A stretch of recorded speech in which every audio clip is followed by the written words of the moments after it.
Hello and welcome back to the channel today, and we are going to give an introduction to the final book of Mistborn Era 1, The Hero of Ages.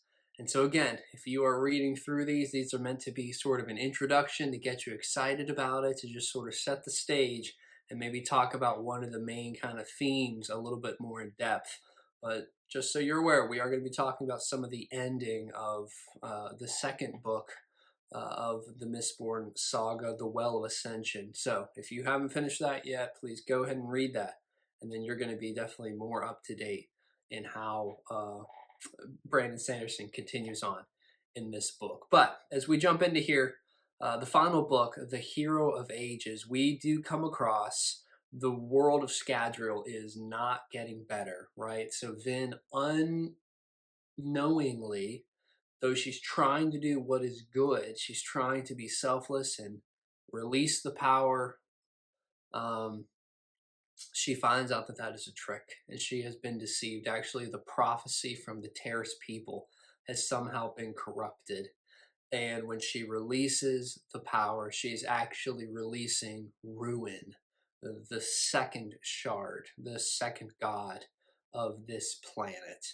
And he is now free to go about and do his will and his bidding, completely unabashed and uncompromised in his talent and his power.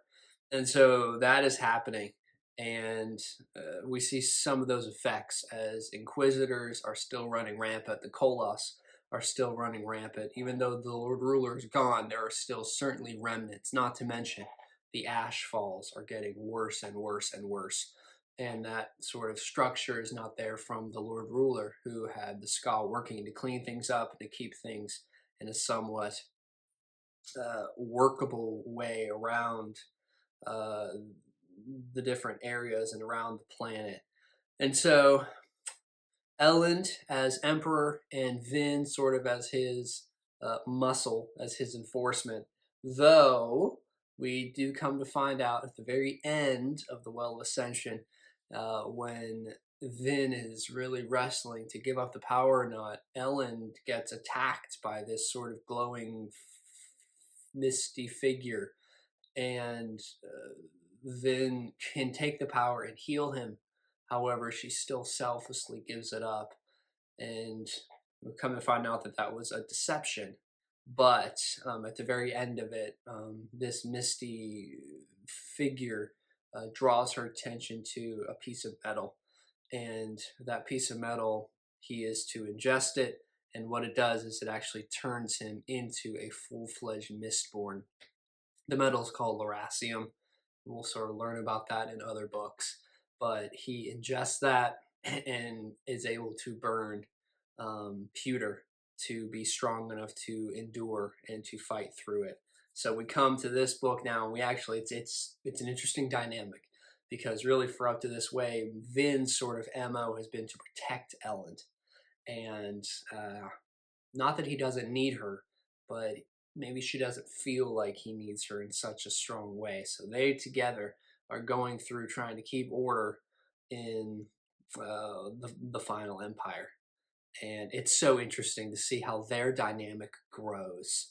Well, they hear of rebellions kind of going on in various cities, and they send different people different places. They send Breeze and Spook and Sazed to deal with one in the city of Urto. Uh, Elend goes with the Kolosk army that they've been able to capture to Fadric City. And all in all, things are still not going well. They feel like they're just trying to scoop water and survive. And really, as things come to a head, a lot of cities are on the brink of really some serious civil war here. Vin is going to get captured in one of these cities. She's going to escape, and she's going to put some pieces together. And something is going to happen when she is captured that is going to allow her to understand more completely what is going on. So I'm going to stop there, because that's really going to be the last couple hundred pages is when Vin figures out, and you need to read that and figure that out, because it's amazing, the twist and sort of the unexpected that Sanderson is so good at. So check it out.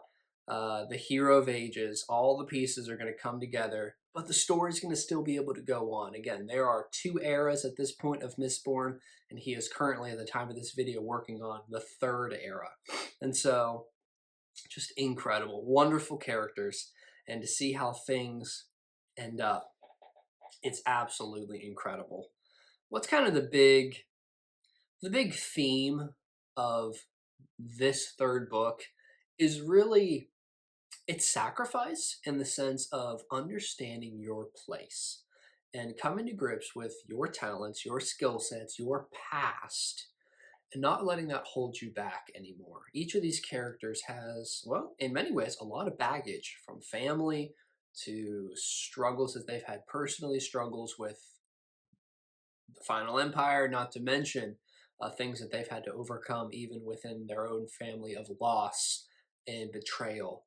And to see each of them mature in this book and really come to the best versions of themselves is really satisfying, and it's really fulfilling. And Sanderson does such a good job of not just developing the characters, but making it make sense. And so, an incredible book, an incredible series. Again, I started this in that first video talking through the Final Empire. It's so new. It's such a new experience that it's truly, you're stepping foot into a world that you never have even considered, because it's nothing like you've ever experienced. So please check it out, please read it, and enjoy it. Let me know down below. So once we kind of find out the whole story, who is your favorite character? Sort of asked that at the beginning, who you thought you related well to. Well, here at the very end, who is your favorite character? And do you appreciate the way that Sanderson wrapped up this trilogy with the Hero of Ages, Mistborn? Let me know below, and thanks for watching the video today.